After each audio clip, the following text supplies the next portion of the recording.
হয়েছে ভাবছিলাম আমি তোমাদের ডাক। বাবা, তোমার সাথে আমার কিছু জরুরি কথা ছিল। আমারও তোমাদের সাথে কিছু জরুরি কথা আছে। ঠিক আছে, তোমরাই শুরু করো। বাবা, আমরা যা শুনছি তা কি সত্যি? তুমি বলে এই বাড়িটাকে জাদুঘর বানাতে চাচ্ছ? হ্যাঁ, ভুল শোনোনি। বাবা, তুমি কি পাগল হয়ে গেছো? না, এখনো হয়নি। আমি সম্পূর্ণ সুস্থ মস্তিষ্কে সিদ্ধান্ত নিয়েছি।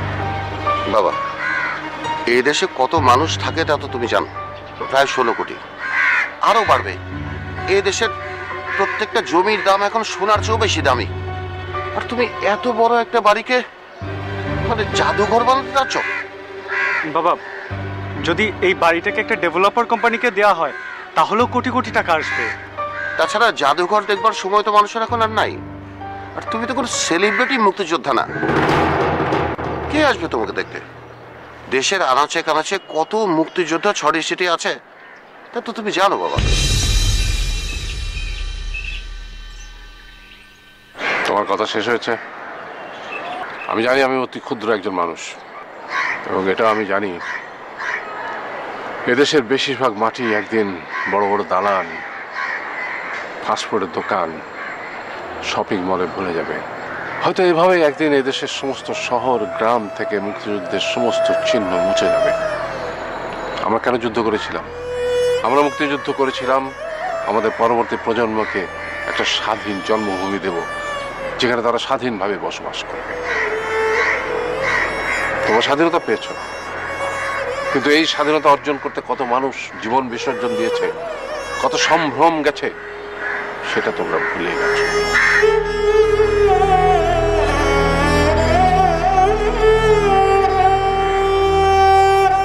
না, আমি তোমাদের দোষ দিচ্ছি না, দোষ আমাদের। আমরা সিনিয়ররা, আমরা ব্যর্থ হয়েছি।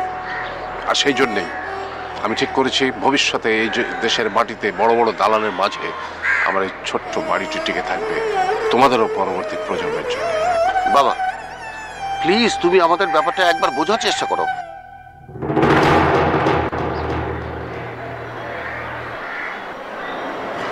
এই বাড়িতে বসেই বাবা একদিন আমাকে অনেক বই উপহার দিয়েছিলেন।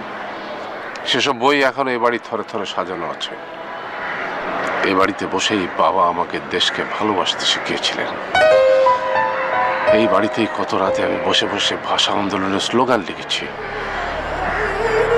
মুক্তিযুদ্ধের সেই 25শে মার্চের দুঃসহ স্মৃতি এ বাড়ির দেয়ালে দেয়ালে আছে, সেটা তোমরা দেখছ।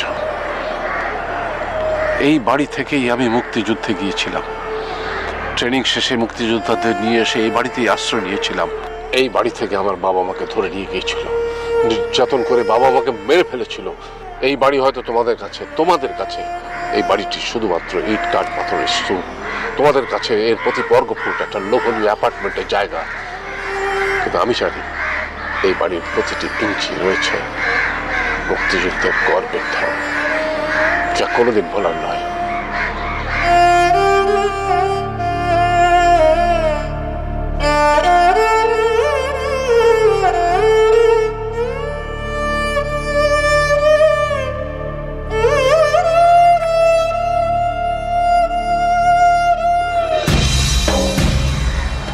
বরকত চাচা,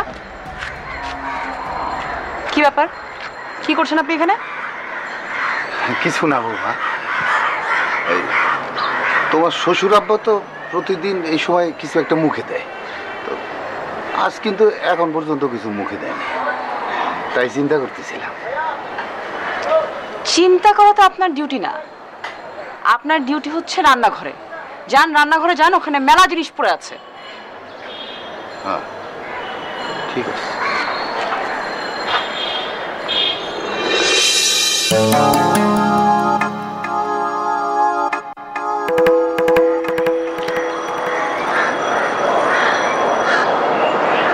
দেখো বাবা, তুমি এই বাড়িটার মধ্যে একটা ইতিহাস দেখতে পাচ্ছ। কেন দেখতে পাচ্ছ? এই বাড়িটার সাথে তোমার একটা ইমোশনাল অ্যাটাচমেন্ট আছে। কিন্তু বাবা, যাদের জন্য এগুলো করছো কিছুই বুঝছো না। হ্যাঁ বাবা, বরং আমি একটা ভালো সাজেশন দিতে পারি। আমার একটা ফ্রেন্ড আছে, খুব ভালো ফিল্ম বানায়, ডকুমেন্টারি ফিল্ম বানিয়ে ইন্টারন্যাশনাল সেলিব্রিটি হয়ে গেছে। এই তো কয়েকদিন আগে জার্মানি থেকে ফেস্টিভ্যাল অ্যাটেন্ড করে আসলো। এই বাড়িটা ভাঙাচোরা করার কিছু আগে এই বাড়ি আর বাবা তোমাকে নিয়ে একটা ডকু ফিল্ম বানিয়ে ফেলতে বলবো ওকে, তারপর ইউটিউবে ছেড়ে দেবো, সবাই তোমাকে সেলিব্রিটি বানিয়ে ফেলবে, তুমিও ইতিহাস হয়ে যাবে। বাবা, স্বাধীনতার পরে তো চাকরি ছাড়া আর কিছু করনি।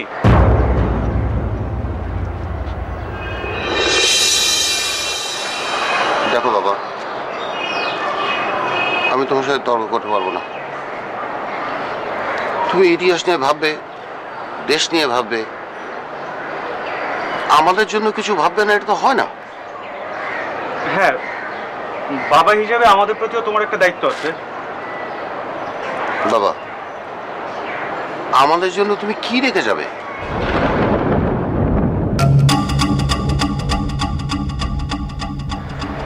তোমাদের জন্য একটা স্বাধীন দেশ রেখে যাচ্ছে।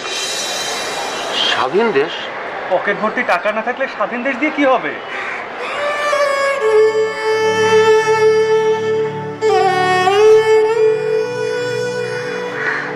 শোনো ছেলেরা, এই দেশের নিরীহ মানুষের উপর যখন পাকিস্তান আর্মি গোলা আর ট্যাঙ্ক নিয়ে ঝাঁপিয়ে পড়লো, পাখির মতো গুলি করে নিরীহ মানুষগুলোকে মারলো, আমরা যুদ্ধ করলাম। সবাই বলেছে এই যুদ্ধে কিচ্ছু হবে না, কিচ্ছু হবে না। হয়নি? হয়েছে তো। কিভাবে হয়েছে? সততা, আত্মবিশ্বাস আর সাহসের জন্য। কিন্তু তোমাদের এই প্রজন্মের কিছুই হবে না। কেন হবে না জানো? এই তিনটের একটিও নেই তোমাদের মধ্যে। বাস বাবা, তুমি কি ভুলে গেছো? দিস ইজ নট 1971, এটা 2014 সাল। এর মধ্যে অনেক সময় পার হয়ে গেছে, এভাবে বিচার করলে তো হবে না। তাহলে কিভাবে বিচার করতে হবে? এই বাড়িতে আমাদেরও অধিকার আছে, আমাদের কথাও তোমাকে মানতে হবে।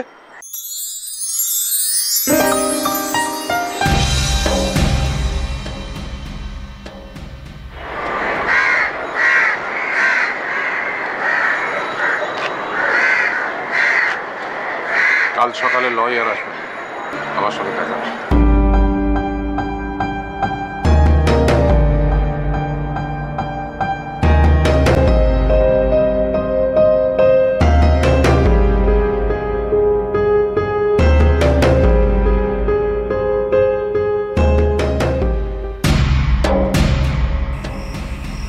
সুমিত, তুমি কি ঘুমিয়ে পড়েছো?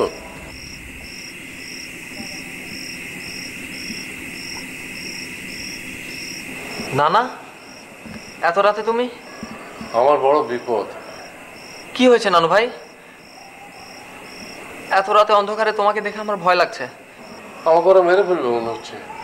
আমি তোমাকে ছাড়া কারোর উপর নির্ভর করতে পারছি না, তাই অন্ধকারে তোমার কাছে এসেছি। তুমি আমাকে বাঁচাও। কারা তোমাকে মেরে ফেলবে? যারা তোমাকে আর তোমার মাকে বাড়িতে ঢুকতে দেয়নি, বাড়ির ভাগ দেবে না দেখে আমি ওদের বিরুদ্ধে হার্ড লাইনে চলে গেছি। মামাদের কথা বলছো? হ্যাঁ, আমার খুব বিপদ নানা ভাই, বাড়ি নিয়ে বিপদ।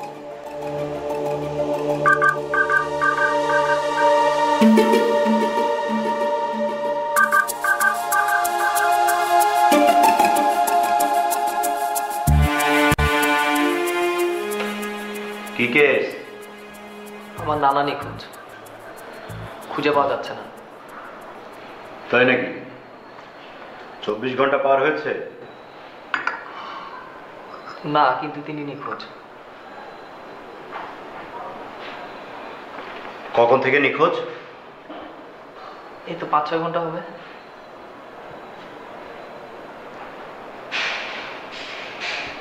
নানার বয়স কত? 60-65 হবে। হ্যাঁ, 60-65 বছরের একজন মানুষ মধ্যরাতে গায়েব। এই ছেলে, তুমি কি আমাকে গুল মারতে এসেছো? না না স্যার, তিনি নিজে আমাকে বলে গেছেন সেটা।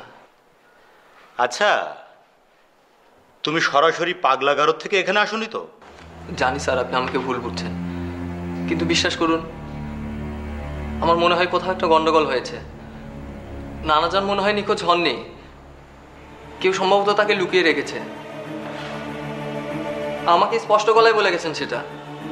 স্যার প্লিজ প্লিজ একটু আপনি আমার সঙ্গে চলুন। আচ্ছা, তোমার নানাজান যদি ঘুম হয়ে থাকে তাহলে তোমাকে বলেছে কিভাবে? ডাল ফাল কিছু খেয়ে আসুনি তো? যাও বাসায় যাও, বাসায় যেয়ে সুন্দর করে ফ্রেশ করে একটা ঘুম দাও। ঘুম ভাঙলে নানাজান সব ঠিক হয়ে যাবে। কিন্তু চুপ, আর কোনো কথা না। অন্য কেউ হলে তোমাকে চালান করে দিত। যাও, আর বিরক্ত করো না, যাও।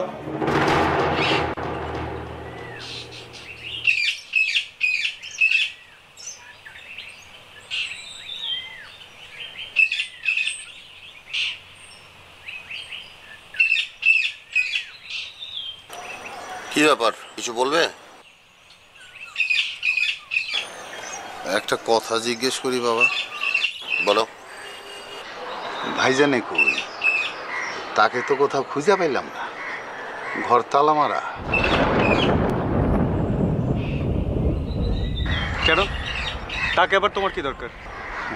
নাস্তা করব না? আহা, হয়তো কোথাও গেছে, চলে আসবে।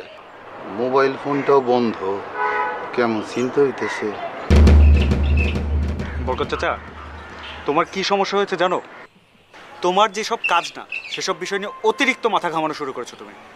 তুমি বরং এক কাজ করো, যেটা তোমার কাজ, ডিম ভেজে নিয়ে আসো। যাচ্ছ না কেন? যাও।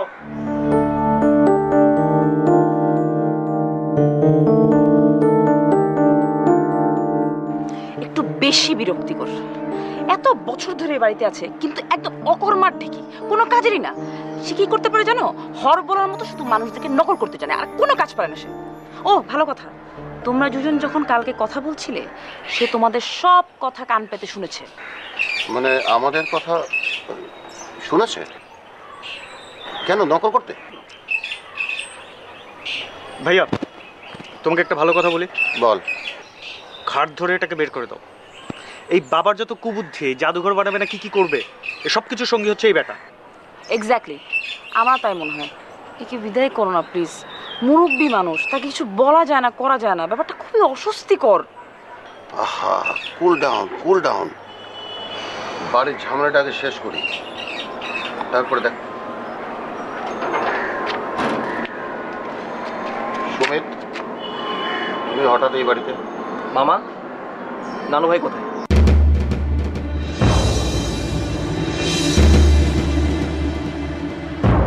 কেন? তাকে তোমার কি দরকার? একটা জরুরি দরকার ছিল। তোমাকে এই বাড়িতে ঢোকার পারমিশন কে দিয়েছে? দেখো মামা, প্লিজ নানু ভাই কোথায় আমাকে বলো। কোথায় রেখেছো নানু ভাইকে? ভাইয়া দেখেছো এই ছেলে সাহস কিরকম? আমাদের বাড়িতে ঢুকে আমাদেরকে শাসাচ্ছে। হঠাৎ এতদিন পরে নানু ভাই করে দরদ উতলে পড়ছে কেন? সুই, তুমি না আসলে খুব অদ্ভুত ছেলে। তোমার মা এই বংশের সবার মুখে চুনকালি মাখিয়ে তোমার বাবার সাথে ভেগে গিয়েছিল। তারপর তুমি কি মুখ নিয়ে এ বাড়িতে দেখা করতে এসছো? তুমি জানো না তোমাদের সবাইকে এ বাড়ির সবাই ত্যায্য করে দিয়েছে? বেরো এখন এখান থেকে, এই বাড়ি থেকে এই মুহূর্তে বেরো। নানু ভাইয়ের সাথে কথা বলে তারপর যাব। আর আমি এখানে থাকতেও আসি নাই। নানু ভাই আমার কাছে এসেছিলেন, আমাকে বলে গেছেন উনি বিপদে আছেন।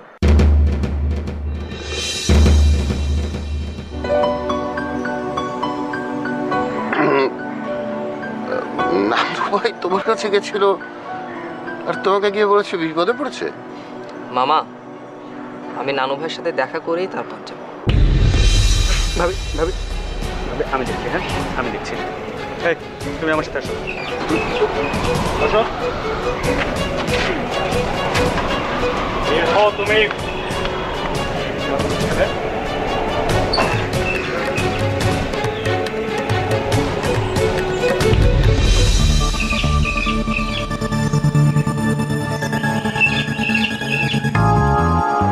ছেলেটা কি বলে গেল? বাবা ওর সাথে দেখা করেছে মানে? বাবাকে? এই মানে তোমার সমস্যাটা কি? হ্যাঁ, তুমি এসছো কেন এখানে? হ্যাঁ, এসছো কেন? তুমি কি আমার বাবাকে মেরে ফেলতে চাও? আমি ওনাকে মেরে ফেলতে চাইবো কেন? আমি তাকে বাঁচাতে চাই। চুপ! বাবা অসুস্থ, রেস্ট নিচ্ছেন, তাকে এখন ডাকা যাবে না। আচ্ছা, তুমি কি একটা সিম্পল কথা বোঝো যে তোমাকে দেখলে বাবার 25 বছর আগে সব কথা মনে পড়ে যাবে? আপা কিভাবে আমাদের সবাইকে কাঁদিয়ে বংশের মুখে চুনকালি মাখিয়ে বাবার শত অনুরোধ উপেক্ষা করে চলে গিয়েছিল একটা কুলাঙ্গারকে বিয়ে করে। তোমার বাবা একটা কুলাঙ্গার, তাকে বিয়ে করে চলে গিয়েছিল। আমাদের একমাত্র বোন, বাবার একমাত্র মেয়ে, রেজাল্ট কিন্তু হাতে নাতে পেয়েছে তোমার মা। হ্যাঁ, রোড অ্যাক্সিডেন্টে মারা গেছে। এটাকে কি বলে জানো?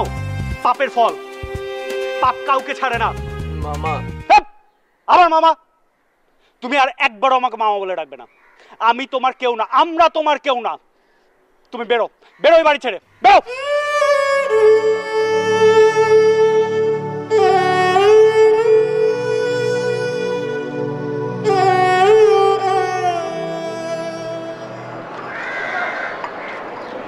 উকিল সাহেব আসছেন। ভাইজান রে স্যার, কি কমু? তোমার কিচ্ছু বলার প্রয়োজন নাই, রান্না করে যাও।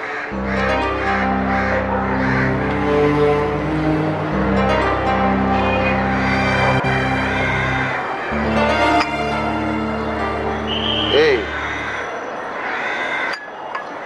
বি কুল, অস্থির না।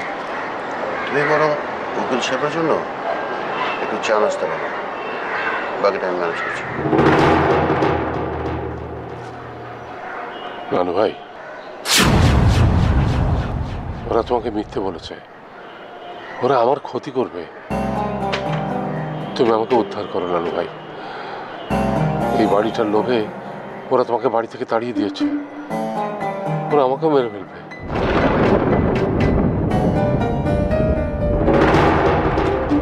কোথায় তোমার পিতা? কোথায়? তার একটু ডাইকা আনো, তার সাত মুখটা দেখা ধন্য হল। মানে চাচা, হয়েছে কি, মানে বাবা তো। কি হয়েছে? আর বলবেন না, কালকে রাত্রে হঠাৎ করে জেদ ধরলেন মিষ্টি খাবে। তোমার পিতার এই একমাত্র দোষ, মিষ্টি সে খুব পছন্দ করে। একবার কি হয়েছে জানো? কোনো এক বাড়িতে আমরা বসছি, সে বাজি দইরা 3 কেজি মিষ্টি বসার মধ্যে শেষ করে ফেলেছে। অদ্ভুত এক মানুষ। জি, কিন্তু চাচা এখন তো বয়স হয়েছে, ডাক্তারের নিষেধ আছে।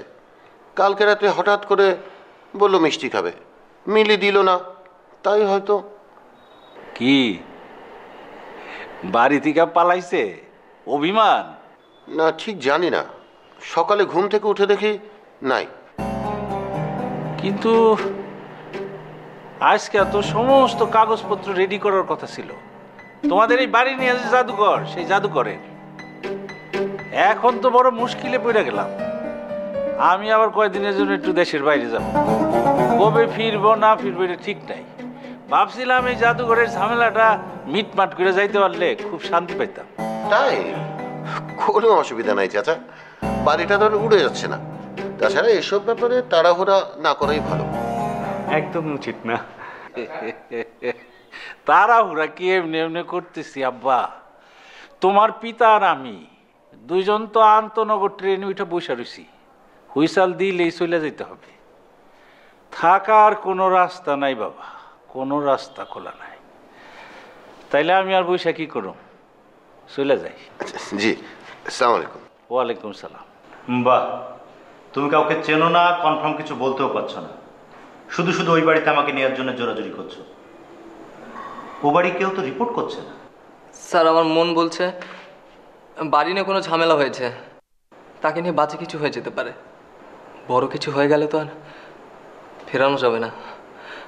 স্যার, আপনার সামান্য একটু চেষ্টায় যদি বড় কোনো বিপদ থেকে একজন বীর মুক্তিযোদ্ধা বেঁচে যান। তোমার নানা মুক্তিযোদ্ধা? হ্যাঁ, উনি ঢাকার ক্র্যাক প্লাটুনের সদস্য ছিলেন। ঠিক আছে, বিষয়টা আমার মাথায় থাকলো। তুমি এখন যাও।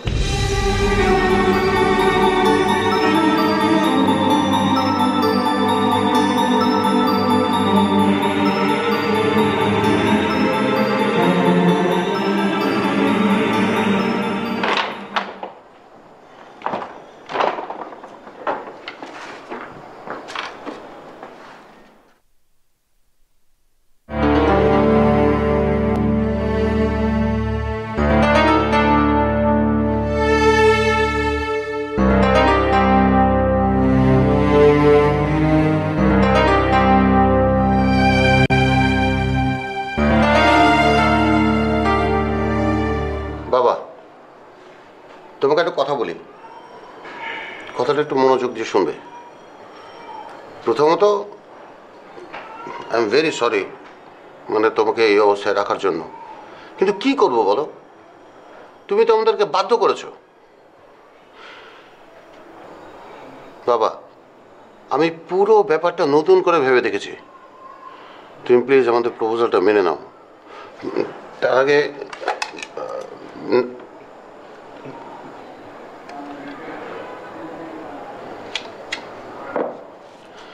লিসেন বাবা,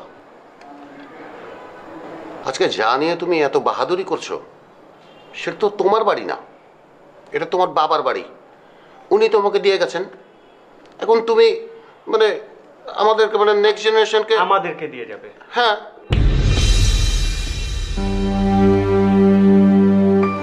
বাবা তোমার ইমোশনটা আমি বুঝতে পারি। আচ্ছা চলো একটা কাজ করি, সবাই মিলে নতুন একটা সলিউশন বের করি। হ্যাঁ মানে আমরা কিন্তু একটা কাজ করতে পারি ভাইয়া, মানে বাবা, মানে সেটা হচ্ছে তোমার মুক্তিযুদ্ধের সুভেনির তো খুব বেশি কিছু না, একটা দুটো, আচ্ছা দুটো রুম হলেই তো চলবে, তাই না?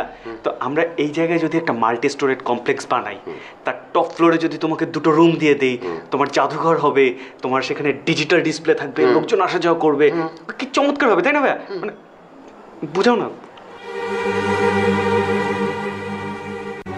বাবা, আমাদের প্রপোজালটা মেনে নাও।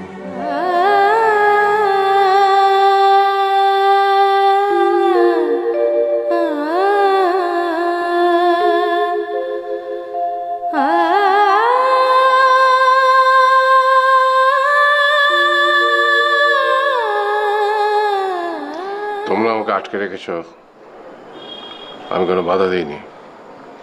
তোমরা ইচ্ছে করলে আমাকে মেরে ফেলতে পারো, আমি কোনো প্রতিবাদ করবো না। কিন্তু তোমাদের মতো লোভী আর পাষণ্ডদের হাতে বাড়ি আমি দিয়ে যাব না। ৭১ ভয় পাইনি, আমি এখনো ভয় পাবো না। আচ্ছা তুমি যে এই কথাগুলো বলছো, এই কথাগুলো কোন শক্তি দিয়ে বলছো তুমি? হ্যাঁ বাবা, মা কি মারা যাওয়ার আগে তোমাকে এই জাদুঘর বানানোর বুদ্ধিটা দিয়ে গিয়েছিল নাকি? আচ্ছা বাবা, তুমি যে বিপদে আছো এই খবর সুমিতের কান পর্যন্ত কিভাবে পৌঁছালো? সে এসে বলে গেছে। তুমি কি ভূত টুত হয়ে ওর কাছে গেছিলে নাকি?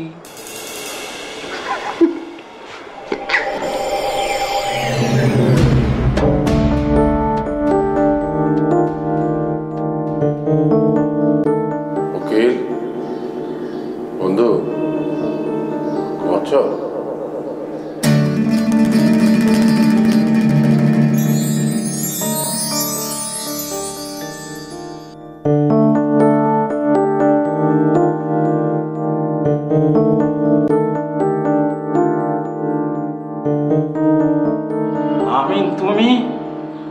আমি সেদিন তোমার বাড়িতে গেছিলাম খুঁজতে, তোমার দেখা পাইলাম না। তোমার মনে আছে বন্ধু, আমরা একবার একটা গেরিলা অপারেশনে গিয়েছিলাম, একটা পাওয়ার স্টেশনে। তুমি খুব বিপদে পড়ে গিয়েছিলে, আর আমি আমার জীবন বিপন্ন করে তোমাকে উদ্ধার করেছিলাম। এই সব কথা তুমি এখন বলতেছো কেন? এখন আমি খুব বিপদে পড়ে গেছি বন্ধু, তুমি আমাকে রক্ষা করো, আমাকে উদ্ধার করো। আমার বাড়িটার একটা নতুন দলিল তাড়াতাড়ি করে দাও বন্ধু। কি হয়েছে? কি ঘটনা? ওরা আমাকে মেরে ফেলবে বন্ধু, যত তাড়াতাড়ি পারো আমাকে রক্ষা করো।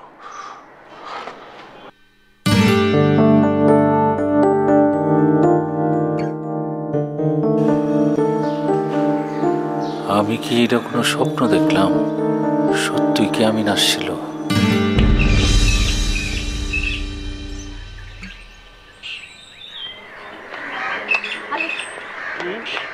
বাড়িতে পুলিশ এসছে।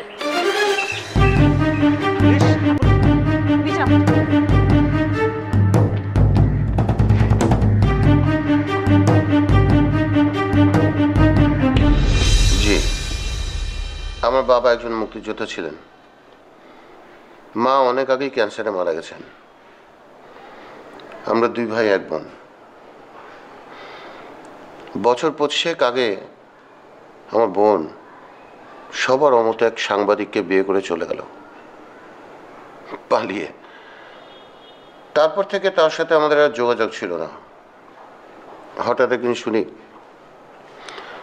ও আর ওর হাজবেন্ড রোড অ্যাক্সিডেন্টে মারা গেছে। তারপর সেদিন তার ছেলে হঠাৎ করে এসে হাজির। আমার কি মনে হয় জানেন? কি মনে হয়? মনে হয় এই সুমিতি আমার বাবাকে গুম করেছে। তাই? এ কথা আপনার কেন মনে হলো? সেদিন আমার বাবা ওই সুমিত ছেলেটার বাসায় গেছিল, গিয়ে বলেছে তাকে বলে খুন করা হবে, গুম করা হবে। আরো বলেছেন উনি বলে বিপদে আছেন। আজগুবি না? আজগবি। আর এজন্যই তো আমার এখানে আসা। আপনি কি মনে করছেন? আমার মনে হয় এই বাড়ির ভাগ তো বাবা সুমিতকে দিতে রাজি হচ্ছিলেন না, তাই হয়তো সুমিত বাবাকে।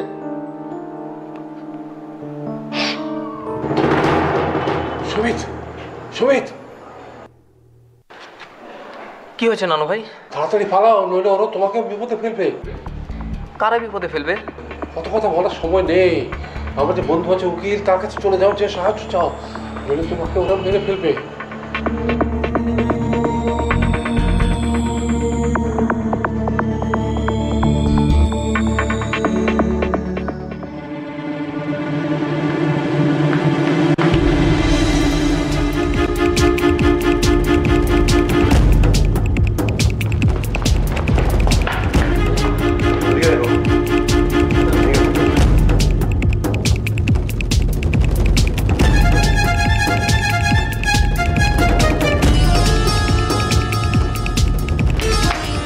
দাদু ভাই, আমি সুমিত।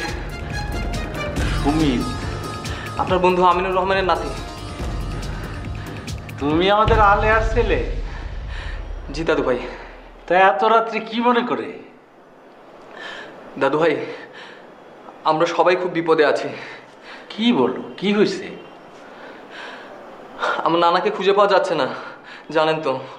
এইটাই একটা সমস্যা, এইটা তার একটা মস্ত বড় সমস্যা। আমারে বললো বাড়ির কাগজপত্র রেডি করতে হবে। আমি সারাদিন ভর তার জন্য অপেক্ষা করছি। পরে বাড়িতে গিয়ে শুনি অভিমান করে চলে গেছে। না দাদু ভাই, অভিমান করে যায়নি, তাকে সরিয়ে ফেলা হয়েছে।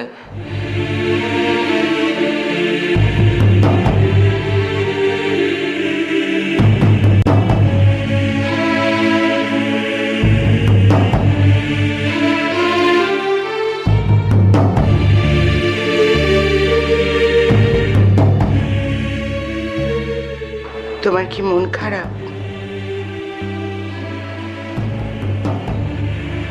তুমি তোমার এই পিতামহের বাড়িটি মুক্তিযুদ্ধের চিহ্ন হিসেবে রাখতে চাইছো, আর তোমার ছেলেরা এখানে বানাতে চাইছে মাল্টি স্টোরেড বিল্ডিং। সহজ সমীকরণ।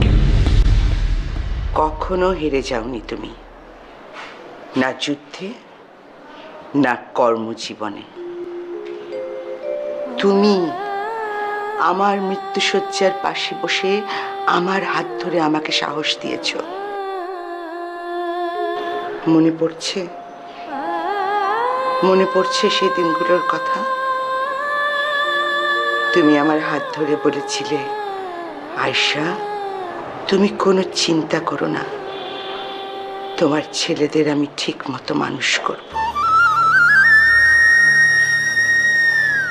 ওরা কি ঠিক মতো মানুষ হতে পেরেছে? আমি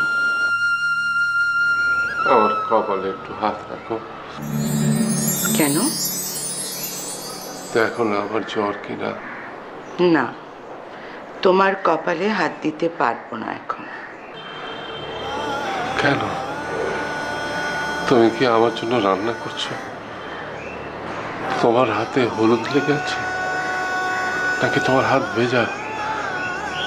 কতদিন তোমার হাতে রান্না খাইনি আয়শা। ঠিক বলেছ, কিন্তু কি করব বলো? আমার কপালে হাত রাখো একটু, দেখো আমার কত জ্বর। তোমাকে এখন শক্ত হতে হবে আমিন, ভেঙে পড়লে চলবে না। তুমি তোমার সন্তানদের বঞ্চিত করনি তোমার সম্পত্তির থেকে, সব কিছু লিখে দিয়েছ তাদের। শুধু এই বাড়িটা রাখতে চাইছো মুক্তিযুদ্ধের স্মৃতি জাদুঘরের জন্য, তাই না? হ্যাঁ আয়শা, তুমি তোমার সিদ্ধান্ত থেকে এক পাও নড়বে না। এই বাড়িটাতে যখন আমি বউ হয়ে এসেছিলাম, হেমিংওয়ের বইটা তুমি আমাকে পড়তে দিয়েছিলে। মানুষ ধ্বংস হয়ে যাবে, কিন্তু মানুষ পরাজিত হবে না কোনোদিন।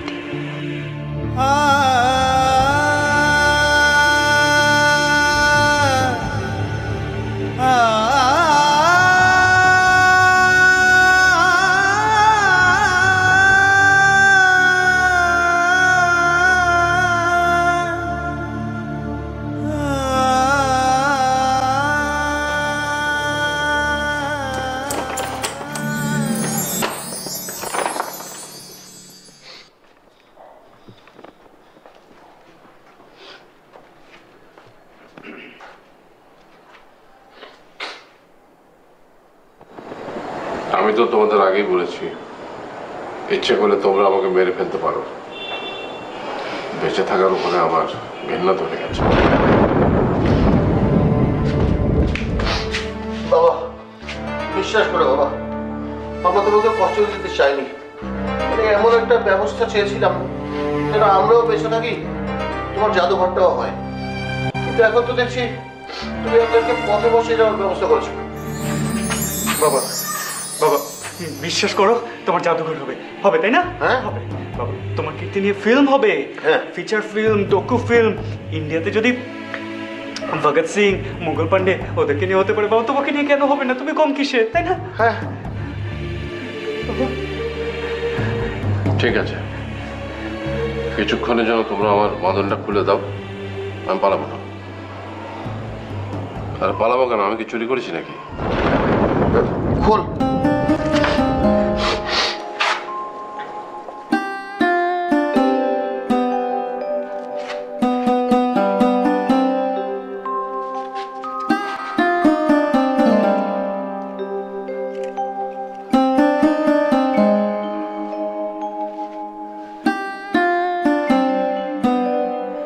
দেখি এক গ্লাস পানি দাও আমাকে।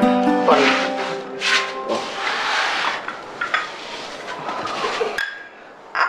এই যে বাবা।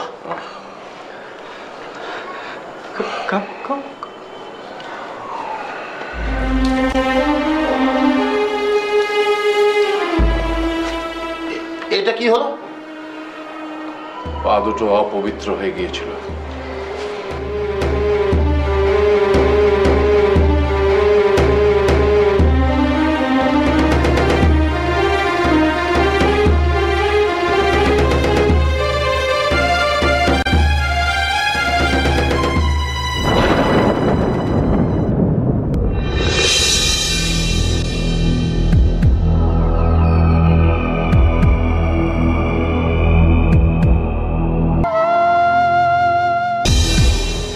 মানে আমরা বিষয়টারে যত সহজ সরল ভাবছি, আসলে তত সহজ সরল না, পুরাটাই উল্টা। জি, এতদিন পত্রিকায় এরকম নিউজই পড়তাম। হিসাব এই ব্যাপারটা কনফার্ম হয়ে যায় কিন্তু পুলিশও তো তোমার উল্টা খুঁজতেছে। আচ্ছা, তুমি ব্যাপারটা জানলা কিভাবে? আমার একটু পরিষ্কার করে বলো। সে এক অদ্ভুত ব্যাপার, ভৌতিক কাণ্ড, ভূত বলতে পারে। কীরকম আমার একটু খুলে বলো তো। নানু ভাই আমার কাছে প্রায়ই আসেন, দেখা দেন, দূর থেকে কথা বলেন, প্রয়োজনীয় কথা শেষ হলে হাওয়া হয়ে যান। যে পুলিশ যে আসছে এ কথাও তিনি আমাকে সাবধান করে দিয়েছিলেন। এক মিনিট, তুমি কি বললা? মানে আমি তোমার কাছে আসি, তোমার সাথে দেখা করে কথা বলে তারপর চলে যায়? মানে ব্যাপারটা কি সত্য না স্বপ্ন? না না, স্বপ্ন না, আমি সত্যি সত্যি দেখেছি দাদু। তার মানে আমার দেখাটাও তাইলে স্বপ্ন না? আমি না আমার কাছে আসলো, সাহায্য চাইলো, আবার চলে গেল, যাওয়ার মুহূর্তে মনে হইল না, ঠিক আমিন না, আমার বন্ধু আমিন না। মানে মানি হইল না না ভাই, এই ধরো পেশাগত কারণেই হোক আর নিজের যোগ্যতায় হোক, আমার কাছে একটা ধারণা থাকতো সবসময় নিজের, যে আমি একটা মানুষ দেখলেই চিনতে পারি, বুঝতে পারি। এখন মনে হইতেছে আমি আসলে মানুষ চিনি না। তবে না না ভাই, মনে হয় একজন মানুষকে আমি চিনি। একজন মানুষের উপরই ভরসা রাখা যায়, তার সাহায্য নিতে হবে। কে তিনি? বরকত।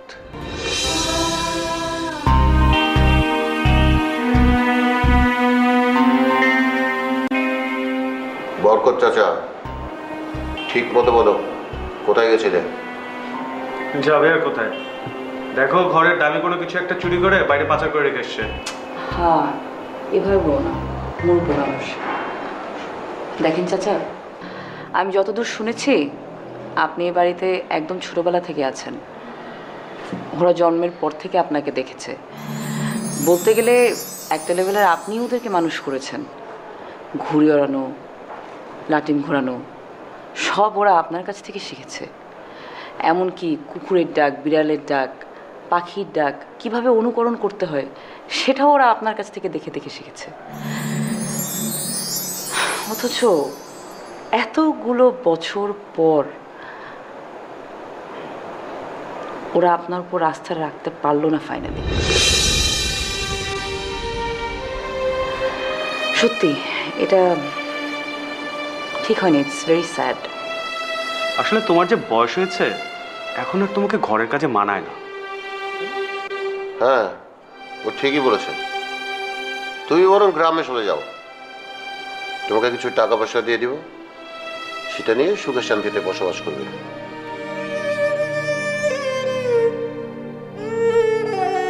এখন যাও, যাও।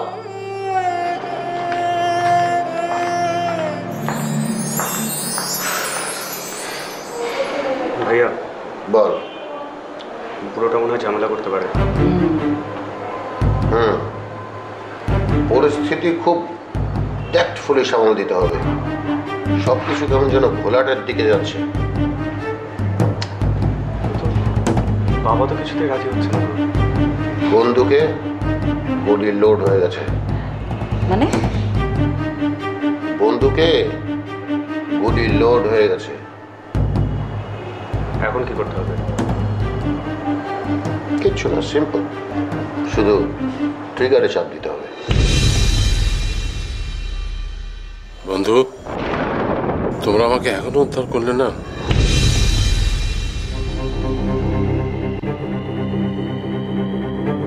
দূরে দাঁড়ায় আসো কেন? আসো, ভেতরে আসো। আমাকে ওরা আটকে রেখেছে। ওই বাড়িতে একটা গোপন ঘর আছে, চিলে কোঠায়। তোমরা খুঁজে বের করো।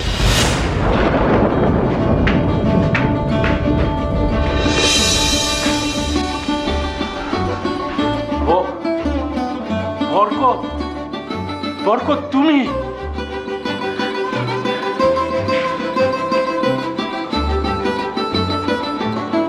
এতদিন সাহেবের জামা কাপড়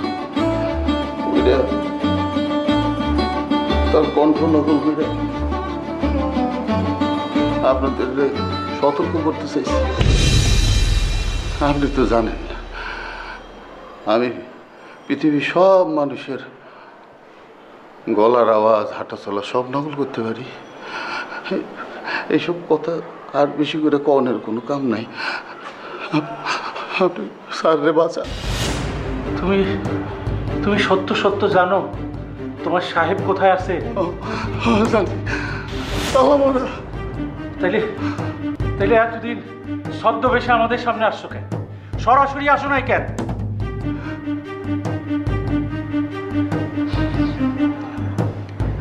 একদিন তো জানতে পারিনি কোন কাজে লুকিয়ে রাখছে। বাবা, শেষবারের মতো বলছি, আমাদের কথা শোনো। হাতে আর কোনো অপশন নাই। আর আমাদের কথা মতো চললে দুটোই হবে।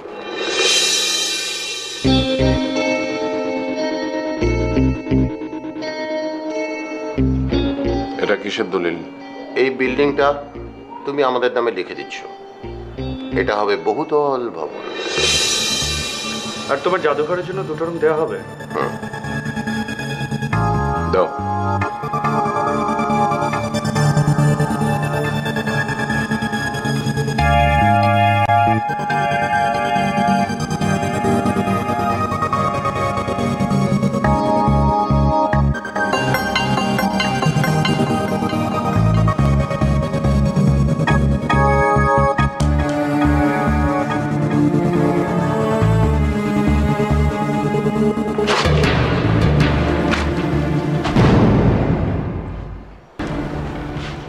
বাহ, আমাকে আর কষ্ট করতে হলো না।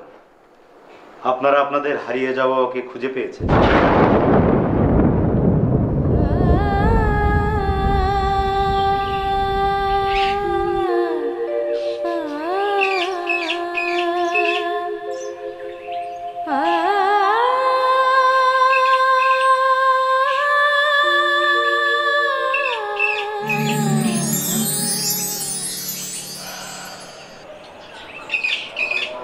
স্বপ্নটা ছিল আকাশ সমান। সেই স্বপ্ন বুকের মধ্যে নিয়ে যুদ্ধ করে একটা দেশ এনেছিলাম আমরা। ভেবেছিলাম পরবর্তী প্রজন্ম সেই দেশটাকে একটা স্বপ্নের দেশে পরিণত করবে। কিন্তু আর সবার মতো আমিও জানলাম লড়াই এখনো শেষ হয়নি। ধন্যবাদ আমার সহযোদ্ধা অ্যাডভোকেট আজমতকে। ধন্যবাদ আমার সর্বক্ষণের সহযোদ্ধা বরকতকে। আরো ধন্যবাদ নতুন প্রজন্মকে, যারা পূর্ববর্তী প্রজন্মের লোভ আর দুর্নীতি দেখতে দেখতে বিরক্ত হয়ে নতুন একটা যুদ্ধ করার স্বপ্ন দেখছিল। তারা আবার নতুন করে লড়াই শুরু করবে। লোভের বিরুদ্ধে, দুর্নীতির বিরুদ্ধে লড়াই। তারা কোনো কিছুকে ভয় পাবে না, তারা শুধু দেশকে ভালোবাসবে। সুমিত,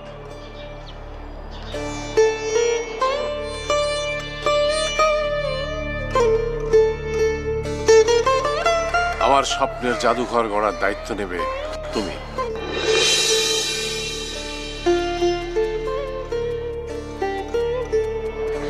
না, এখন কাঁদার কোনো সময় নেই, হাতে অনেক কাজ। চোখের জল ফেলবে না।